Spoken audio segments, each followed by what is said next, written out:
அஸ்ஸலாமு அலைக்கும். அன்பான சகோதர சகோதரிகளே, இன்று பலரிடம் ஒரு குணம் இருக்கும். அதை பற்றி பார்ப்போம் வாங்க. ஒரே ஒரு குணம், அது இருந்தால் அல்லாவின் அன்பை இழக்க நேரிடலாம். அது என்ன குணம் தெரியுமா? அல்லாஹ் கூறுகிறான், தமிழ் உச்சரிப்பு: வலா துஸஇர் ஹத்தக லின்னாசி வலா தம்ஷி ஃபில் அர்தி மரஹா இன்னல்லாஹ லா யுஹிப்பு குல்ல முஹ்தாலின் ஃபஹூர். இதன் அர்த்தம், மக்களிடம் அகந்தையுடன் முகத்தை திருப்பாதே, பூமியில் பெருமையுடன் நடக்காதே. நிச்சயமாக அல்லாஹ் தற்பெருமை கொண்டவர்களை விரும்ப மாட்டான். சூரத்துல் லுக்மான் 31:18. பணிவு ஒரு முஸ்லிமின் அடையாளம். இன்று முதல் அகந்தையை விட்டுவிட்டு பணிவுடன் வாழ முயற்சி செய்வோம். அல்லாஹ் நம் அனைவரையும் பணிவாளர்களாக ஆக்குவானாக.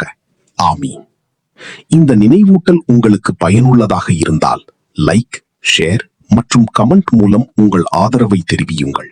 மேலும் இது போன்ற இஸ்லாமிய நினைவூட்டல்களுக்கு AVS இஸ்லாமிக் ஸ்டேட்டஸை சப்ஸ்கிரைப் செய்து மற்றும் ஃபேஸ்புக், இன்ஸ்டாகிராம் போன்ற தளத்திற்கும் உங்கள் ஆதரவளியுங்கள்.